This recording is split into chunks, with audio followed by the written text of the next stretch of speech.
নমস্কার, আমি প্রবীর মণ্ডল আর আপনারা দেখছেন মানবাধিকার বার্তা। মানুষের সাথে, মানুষের পাশে, সব সময়, সবখানে। জ্যোতিষ ভারতের একটি প্রাচীন শাস্ত্র, বর্তমানে অনেক আধুনিকীকরণ হয়েছে, অনেকটা বিজ্ঞান ভিত্তিকও। একমাত্র এই শাস্ত্রের সঠিক জ্ঞান যার মধ্যে আছে, সেই পারে একটি মানুষের অতীতে ঘটে যাওয়া ঘটনা বা দুর্ঘটনা বা বর্তমানে কি অবস্থা চলছে, ভবিষ্যতে কি সমস্যা বা সুখবর নিয়ে আসবে। আপনি চাকরি, ব্যবসা, বিবাহ, বিদেশ যাত্রা সহ যে কোনো তথ্য একমাত্র এই শাস্ত্রের মাধ্যমেই জানতে পারেন। মানুষ যত জানছে এই বিষয়ে, তত আগ্রহ বাড়ছে দিন দিন। নিজের সম্বন্ধে যেমন জানার ইচ্ছে, তেমনি অন্যেরটাও বলার ইচ্ছে। তাই অনেকে আসছে এই পেশায় এবং এই জ্যোতিষশাস্ত্র, বাস্তু, পৌরোহিত্য ইত্যাদি শিখতে আসছে এই কলেজে। শিক্ষা শেষে সম্বর্ধনা তথা মানপত্র প্রদান করা হয়।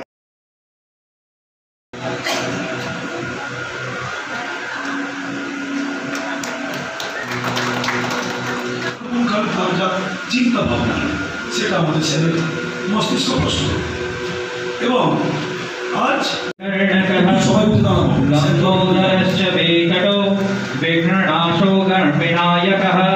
धूम्रकेतुर्गणाध्यक्षो भालचन्द्रो गजाननः द्वादशैत्यानि नामानि यः पठेत् शृणुयादपि वैद्यारम्भे विवाहे च प्रवेशे निगमे तथा संग्रामे संकटे चैव विघ्नस्तस्य न जायते।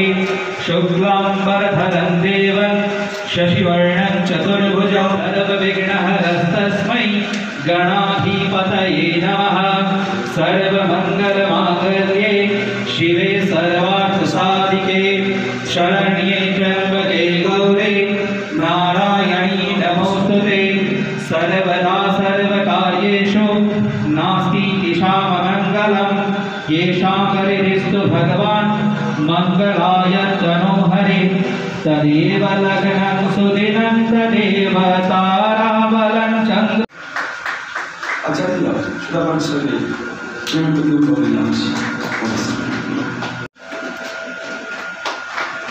এবং আমাদের সম্রাট সাথে নিয়মিত অভিবাদন জানানো হচ্ছে। ধন্যবাদ।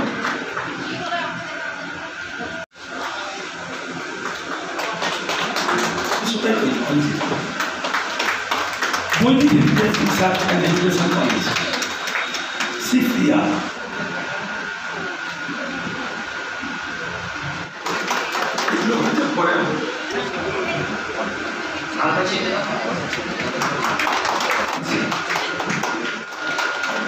কারণ আমি গিভ অ্যান্ড টেক পলিসি বিশ্বাস করি। আপনারা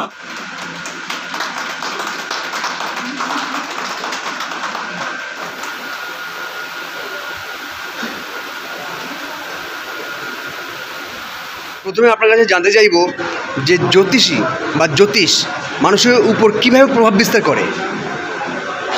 এখন আমাদের একটা কথা বলা হয়েছে, যেটা নেই পিণ্ডে সেটা নেই ব্রহ্মাণ্ডে। তো আমাদের জ্যোতিষশাস্ত্রের মধ্যে সমস্ত কিছু আছে, আর জ্যোতিষশাস্ত্র থেকে আমরা যেটা ভবিষ্যৎ আছে সেটাও জানতে পারি। আজকালকার সময় আপনি যদি মেডিকেল সায়েন্সে আপনি যান, তো একজন ডাক্তার টেস্ট করে বলবে যে আপনাকে কি বডিতে প্রবলেম আছে, শরীরে কোন ভাগে কি আছে, টেস্ট ছাড়া বলতে পারবে না।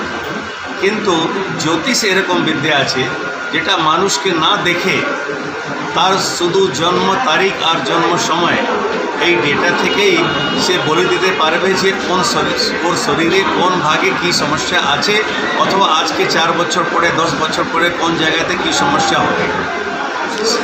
তো যেহেতু আপনি বললেন যে মানুষের শরীরে কোথায় কোন সমস্যা আছে বলতে পারবে, তো সেই ক্ষেত্রে ডেট অফ বার্থ দরকার। অনেকেই আছে যার ডেট অফ বার্থ জানেন না, তাদের ক্ষেত্রে কী ব্যবস্থা আছে? তাদের ক্ষেত্রে আমাদের হচ্ছে হররি অ্যাস্ট্রোলজি, প্রশ্ন বিচার। আমরা প্রশ্ন থেকে সেটা আমরা বলে দিতে পারব। তো এই গ্রহের ক্ষেত্রে, জ্যোতিষীর ক্ষেত্রে দেখা যায় বেশ কিছু জ্যোতিষী আছেন যারা কিনা পাথর দেন। পাথরের সঙ্গে গ্রহের মানে গুণাগুণ কীভাবে নির্ভর করছে বা কানেকশন কীভাবে আছে? আর তার হচ্ছে দেখুন, একটা সায়েন্সের উপরে কাজ করছে। একটা পাথরের উপরে যখন সানলাইট পড়ছে সেখানে রিফ্লেকশন আর রিফ্লেকশন দুটোই হচ্ছে। রিফ্লেকশন হয়ে কিছু রেসগুলো বেরিয়ে যাচ্ছে বাইরে, আর রিফ্লেকশন হয়ে যেটা বডি অবজার্ভ করছে সেটা সেই গ্রহকে একটু পাওয়ার দিচ্ছে। তো তার ফলে আমাদের শরীরে তো প্রত্যেক গ্রহের জায়গা আছে, যেরকম সান হচ্ছে আইস, ব্রেন অ্যান্ড বোনস, চন্দ্র হচ্ছে ব্লাড সার্কুলেশন, মঙ্গল হচ্ছে মাসেলস, বুধ হচ্ছে স্কিন, বৃহস্পতি হচ্ছে লিভার কিডনি, শুক্র হচ্ছে আমাদের ইনার পাওয়ার, স্যাটার্ন হচ্ছে পায়ের আর স্নায়ু নার্ভ সিস্টেম। তো এইসব গ্রহগুলোকে ওই পাথরের রেমেডি থেকে বলটা দেওয়া হচ্ছে, একটু পাওয়ার দেওয়া হচ্ছে যাতে ও ভালো রেজাল্ট দেবে, মানুষের সাহায্য করবে। আচ্ছা, পাথরের গুণটা কোথায়? তার রঙে না তার নিজস্ব যে বৈশিষ্ট্য আছে পাথরের তার উপরে? রং তো দেখুন আছেই, প্রত্যেক পাথরের একটা কালার আছে, কিন্তু কালার থেরাপিটা আলাদা। আবার কালার থেরাপি ওটা জল থেকেও হয়, মানে ওই কালারের কাঁচের একটা বোতলে আপনি যদি জল রাখেন প্রত্যেক গ্রহের কালারের, সেটা আলাদা থেরাপি আছে। কিন্তু রত্নর একটা বিশেষ জায়গা আছে, তার শুধু কালার নয়, তার কোয়ালিটি হিসাবে। জ্যোতিষ যেমন ভাগ্য গণনা করে যদি খারাপ গ্রহ থাকে বা মারণ গ্রহ থাকে সেটাকে কি কিছুটা সাময়িক ঠিক করতে পারে পাথর দিয়ে?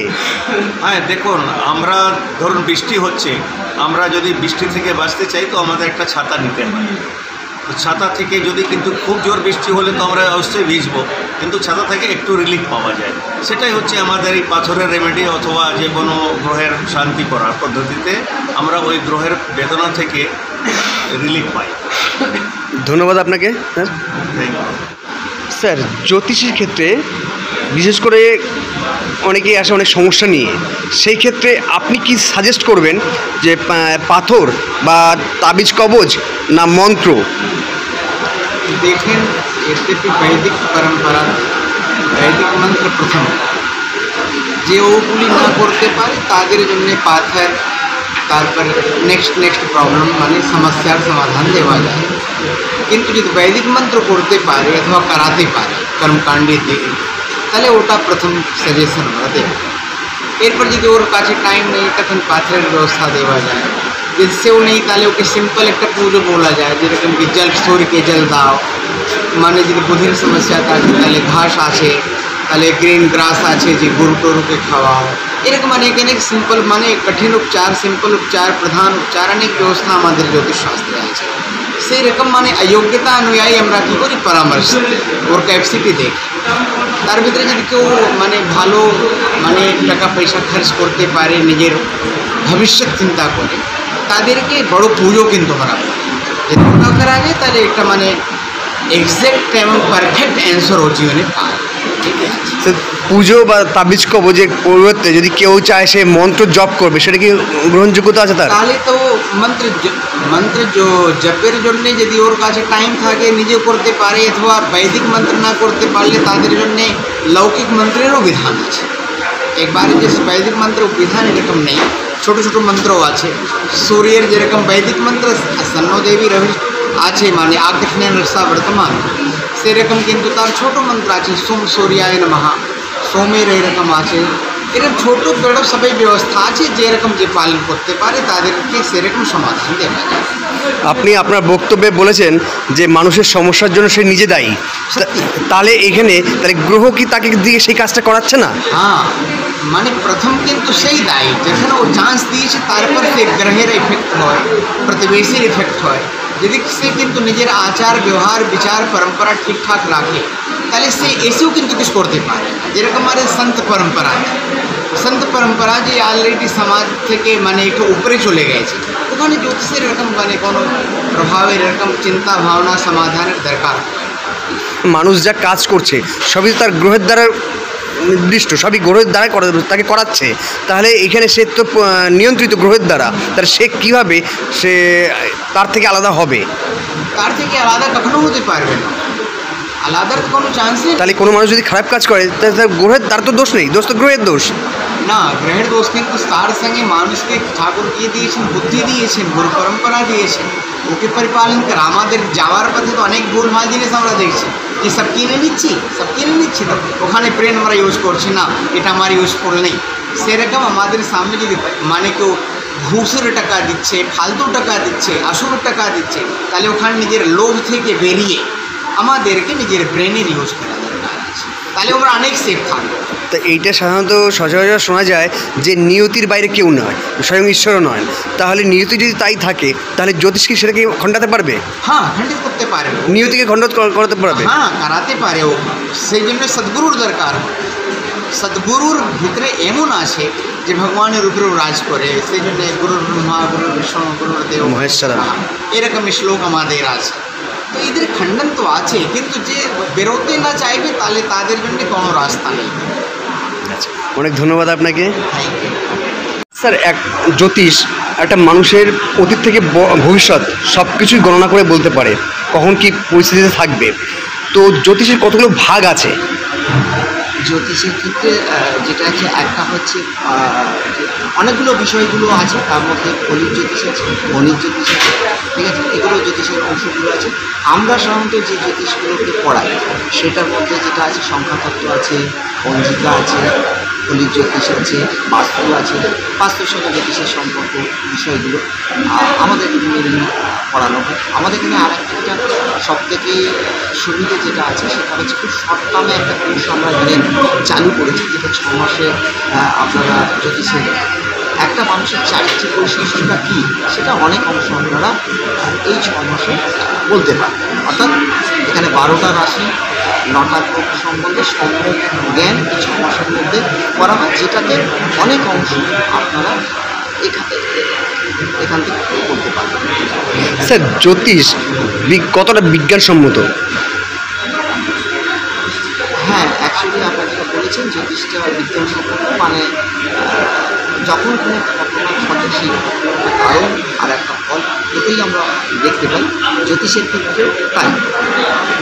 আমাদের যে কনসেপ্ট জ্যোতিষের যেটা বিষয় আছে সেটা হচ্ছে যে আমরা যদি গীতাকে মানি তাহলে আমরা দেখতে পাবো একটা অংশে আছে বিষয়টা, সেটা হচ্ছে যে কোনো ঘটনা যেগুলো সবই কিন্তু ঘটে বসে আছে। আমরা কী করছি, সেই ঘটনাগুলোকে আমরা অতিক্রম করছি। কী ঘটে আছে আমরা কিন্তু জানি না, এটা হচ্ছে মূল বিষয়। যদি আমরা টোটাল ঘটনাগুলো জানতাম কী ঘটে আছে তাহলে কিন্তু আমরা ভগবান হয়ে যাব। বিষয়টা কিন্তু এইটা, ঘটনাগুলো ঘটে আছে, সেই ঘটনাগুলো পর আমরা সেগুলোকে বলি আর কি, বা ব্যাখ্যা করি। আমরা সব ঘটনাগুলো জানি কী ঘটে আছে বা কতটা ঘটবে, সব অংশটা জানি না। এটাই কিন্তু আমাদের শিক্ষার মেন জায়গা। সেই জন্য আমরা আমাদের যে ট্যাগলাইন আছে, অর্থাৎ বৈদিক হেরিটেজ রিসার্চ অ্যান্ড এডুকেশন কলেজের মূল যে ট্যাগলাইন সেটা হচ্ছে যে জ্যোতিষী ভাগ্য গণনা করতে পারে না, হ্যাঁ মানে ভাগ্য বর্ণনা করতে পারে, ভাগ্য বলতে পারে। সেটা হচ্ছে যে মূল বিষয়, মানে ভাগ্যটা গণনা করতে পারে, ভাগ্য তৈরি করতে পারে। এটা হচ্ছে মানে astrologer is not a creator, he or she is a narrator. তার ভূমিকাটা হচ্ছে বক্তা, সে বলবে কী কী যায়, কিন্তু সে এটা তৈরি করতে পারে। এটা কিন্তু আমাদের মূল ট্যাগলাইন। কী ঘটে বসে আছে সেটা আমরা চেষ্টা করি সেই ঘটনার কাছাকাছি গিয়ে সেটাকে দেখা। এবার আমরা এই কথাগুলো জ্যোতিষ প্রমাণ হচ্ছে যিনি ঘটনার কাছে গিয়ে টোটাল ঘটনাটাকে ব্যাখ্যা করতে পারবেন তিনি হচ্ছেন কত বড় জ্যোতিষ বলে আমরা জানি। জ্যোতিষ কি মানুষের ভাগ্য বদলাতে পারে? না, আমি আগেই আপনাকে বললাম জ্যোতিষী ভাগ্য বদলাতে পারে না, ভাগ্যটা গণনা করতে পারে। এটা হচ্ছে আমাদের এটা আগেই বললাম, এটা যে মূল ট্যাগলাইন আমাদের জ্যোতিষ ভাগ্য বদলাতে পারে, ভাগ্য গণনা করতে পারে। না, তাহলে একটা মানুষের যে খারাপ সময় যায় তাকে পাথর দিয়ে হোক, তাবিজ কবজ দিয়ে হোক, মন্ত্র দিয়ে হোক, পূজা পাঠ দিয়ে হোক, তাকে কীভাবে তাকে এই প্রেডিকশনটা দেওয়া হয়? তার মধ্যে তার ভাগ্যটা বদলানোর জন্য দেওয়া হচ্ছে, তাহলে কেন? এবার ঘটনাটা হচ্ছে বিষয়টা পৃথিবীর মানে যাবতীয় যা কিছু ঘটনা সবটা ঘটে বসে আছে। আগে ভালো করে বুঝতে হবে যে প্রশ্নটা আপনি করেছেন, সেটা হচ্ছে তাবিজ কবজ বা স্টোন, এগুলো অবশ্যই এর প্রতিকার করলে ডেভেলপমেন্ট হয় না বললে না, যদি সঠিক করা যায়। এবার বক্তব্যটা হচ্ছে আমি আপনাকে বললাম এইটা করতে হবে, সেটা যদি আপনার কপালে থাকে তাহলে আপনি করবেন, যদি কপালে না থাকে তাহলে আপনি কিন্তু করবেন। মানে বিষয়টাকে একটু হৃদয় দিয়ে উদ্ভাবন করতে হবে, বিষয়টা খুব সহজ বিষয় নয়। অর্থাৎ যে আপনি যে ঠকবাজ বলুন, যা বলুন, একটা বাজে জ্যোতিষ বা বাজে মানুষের কাছে আপনি যে পৌঁছেছেন তার মূল কারণ হচ্ছে ওটা আপনার কপালে ছিল বলেই কিন্তু আপনি ওই জায়গায় গিয়ে করেছেন। আবার যদি আপনার কপাল ভালো থাকে তাহলে আপনি কিন্তু একটা সঠিক মানুষ বা ভালো মানুষের কাছে আপনি পৌঁছবেন। এটা হচ্ছে মৌলিক জায়গা। তার মানে এই নয় যে তাদের ছবল বা প্রতিকারগুলো দিয়ে কোনো কিছু কাজ হয় না। এবার আপনার কপাল যদি ভালো থাকে তাহলে সঠিক প্রতিকারটা আপনার জীবনে পাবেন। আর যদি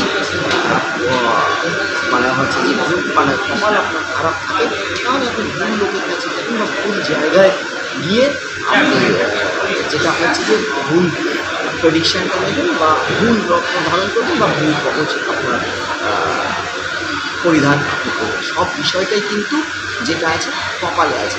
আমি আগেও বলছি এখনও বলছি, বিষয়টাকে অনুধাবন করা কিন্তু খুব মুশকিল। স্যার, আপনি আপনার বক্তব্যে বলেছেন যে মানুষটা জানছে আগামী দিনে তার মৃত্যু আছে, সে তাও ডাক্তারের কাছে যায়, এবং জ্যোতিষ যদি জানে যে আগামী দিনে তার মৃত্যু হবে তাহলে সে তার জেনে শুনেও কেন তাকে প্রেডিকশন দিচ্ছে, যদি আংটি পরো বা পাথর পরো বা তাবিজ পরো মদল পরো, সে তো জানছে হবে না কাজ, সে নাই বুঝতে পারছে না, জ্যোতিষ তো বুঝতে পারছে, তাহলে কেন তার প্রেডিকশন দিচ্ছে? হ্যাঁ, এটা আপনি খুব মূল্যবান একটা কথা বলেছেন, যেটা আগে যিনি যে জ্যোতিষ বলছে তিনি সঠিক বলছেন কিনা সেটা নিয়ে আগে প্রথম ফার্স্ট যেটা জায়গা সেটা হচ্ছে এটাকে আগে নির্ধারণ করতে হবে। যিনি প্রেডিকশনটা করছেন তিনি যদি সঠিক জ্যোতিষ হন তাহলে ডেফিনেট যেটা তিনি নিজেও জানেন যে এইটা পড়ানোর পর তার কিছু ব্যবহার হবে না। তারপর তিনি তার যে জ্যোতিষ হিসেবে তার যে নৈতিক দায়িত্ব এবং কর্তব্য সেটা তিনি পালন করছেন, এটা একটা বিষয়। আর যেটা আমি আগেই বললাম, যেটা আমরা কিন্তু অনেকেই আমাদের কাছে প্রশ্ন করেন যেটা যে ভাগ্য জানার কি দরকার আছে, সবই তো ঘটে বসে আছে। ওই একটা কথাই বলি, আপনি তো জানেন একটা দিন আপনি মারা যাবেন, তাহলে আপনার ওষুধ খাওয়ার কোনো দরকার। বিষয়টা হচ্ছে যা কিছু বিষয়টা প্রত্যেকটা বিষয়টা কিন্তু যুক্ত আছে আপনার ভাগ্যের সঙ্গে, যেটা সংখ্যা আমরা জানি না। অনেকে নিজেকে ভগবান মানে হচ্ছে যে তৈরি করার প্রচেষ্টা করছে বা দরকার চিন্তা করছে। আমাদের অর্গানাইজেশন এইভাবে বিষয়গুলো দেখে না। এটা মূল বিষয়টা হচ্ছে যে আপনারা আসুন, যেটা জ্যোতিষ শিক্ষার যেটাকে কন্ট্রোল জ্যোতিষ শিক্ষার মাধ্যমটা কিন্তু গণনা করে এবং গণনা করে তার যে প্রতিকার বললেই আপনি করবেন না, তার কারণটা কি আপনার কপালে থাকবে, তবে আপনি প্রতিকারটা করবেন, সেটা আমাদের জানা না। এই যে আপনি বললেন যে কপালে থাকলে তবে প্রতিকারটা হবে, সেটা তো জ্যোতিষই বলতে পারে যে তার প্রতিকার হবে কিনা, কাজ হবে কিনা। আপনি যেটা বলেছেন ঠিক আছে, সব জ্যোতিষ তো জানে না যে তার আমি আপনার কথা বলছি, ধরুন আপনি জানেন বা এখানে যারা উপস্থিত আছেন সবাই জানেন যে এটা করলে কাজ হবে না, হ্যাঁ, তার সত্ত্বেও তাদের প্রেডিকশন দিচ্ছে না। এখানে আমাদের অর্গানাইজেশনের ধরনের কিছু অন্যান্য অর্গানাইজেশনগুলোর ক্ষেত্রে এই বিষয়গুলো আমাদের কিছু নৈতিক দায়িত্ব আছে, তারা জানতে চায় সমস্যা থেকে মুক্তির উপায় কী আছে, তখন বলে দেওয়া হয় এইগুলো থেকে মানা হচ্ছে যদি আপনি ধারণ করেন তাহলে আপনার মুক্তি সম্ভব হবে। এটা হচ্ছে মূল বক্তব্য, এইটা বলে দেওয়া হয় ঠিক আছে। এবার তিনি ধারণ করবেন কি করবেন না সম্পূর্ণ নির্ভর করছে সেটা তার ব্যাপার। অর্থাৎ এটাও কিন্তু নির্ভরশীল, তার কপালে থাকলে তবে কিন্তু সে করবে। কারণ টাকা থাকলে আপনি স্টোন কিনতে পারবেন না, আবার পকেটে পয়সা নেই আপনি কিন্তু ধার করে হলেও স্টোন, মানে দুটো বিষয় কিন্তু থাকতে হবে। সেটা কিন্তু সব মানে জ্যোতিষী জানে না যে সে কিনবে কি কিনবে না। তার কারণ যদি জ্যোতিষী সব জিনিসটাই জেনে যেত সে তো ভগবান হয়ে যেত। প্রত্যেকদিন সকালবেলা ঘুরতে করলে আগে নিজের হরস্কোপটা দেখে নিয়েছে যে কী কী ঘটনা ঘটে আছে, সে তো সবটাই জানে না। একটা শ্রেণী বা একটা মানুষ তারা কিন্তু এইটা বোঝানোর চেষ্টা করছে যে আমরা সব জানি, কিন্তু আলটিমেটলি যখন তাদের জ্যোতিষীদের জীবনে যখন অঘটনগুলো ঘটছে তখন যে সমস্যাটা হচ্ছে অন্যান্য জনমানুষ থেকে বলছে এই যে ঘটনাটা ঘটলো তুমি কি জানো না, অ্যাকচুয়ালি তিনি জানতেন না। তিনি যদি জানতেন তাহলে তিনি প্রিপারেশন নিতেন, আর কোনো জ্যোতিষী যদি সব ঘটনা জানতেন তাহলে তিনি অবরুদ্ধ লাভ করতে পারতেন, তিনি জীবনে কোনোদিন মরতেন কেন, কারণ তিনি তো জানেন না কালকে মৃত্যু আছে।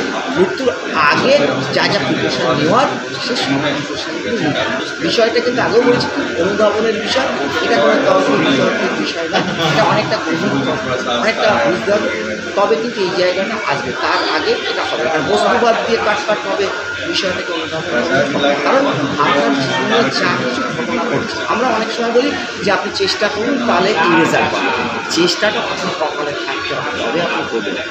ভাগ্য হচ্ছে পরিস্থিতি আপনাকে তৈরি করে দেয়, ভাগ্য বলতে আলাদা কোনো বিষয়।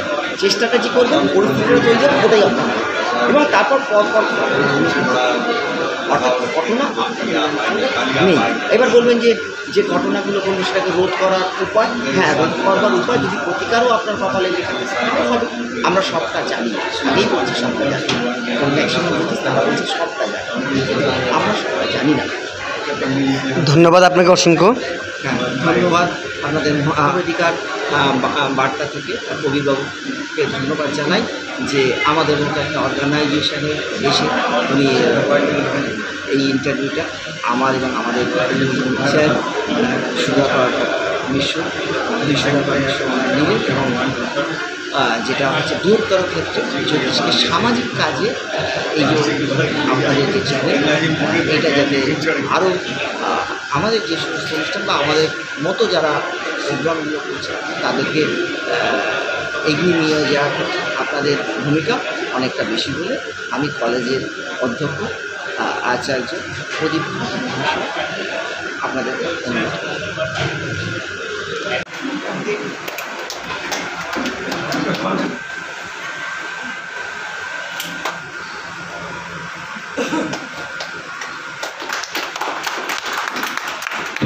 কলেজটা হচ্ছে একটা মন্দির সময়, এর থেকে বেশি আমি বলতে পারি কলেজ সম্বন্ধে। কেননা স্যার যেভাবে আমায় সাপোর্ট করেছে, মানে ফিনান্সিয়ালি যদি আমি এই কলেজের ফিস না দিতে পারি, স্যার আমায় বলেছে তুমি কন্টিনিউ করো, কিন্তু জ্যোতিষ তুমি ছেড়ে দিও না। স্যার অনেক মানে সাপোর্ট করেছে আমাকে, সেই জন্যই আজ আমি এই জায়গায় আসতে পেরেছি। ধন্যবাদ। হ্যাঁ বলছি।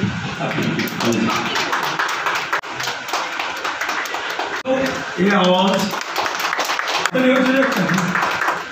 আমরা কেউ বুঝতে পারবো না যেখানে বসে। আমি আশা রাখবো তোমার কেমন লাগলো। বিরক্ত না হয়ে বহু রকমভাবে সাহায্য করেন সমস্ত স্যারদের অনেক ধন্যবাদ, তাদের নমস্কার। ইচ্ছা না থাকলে আপনি দিবেন।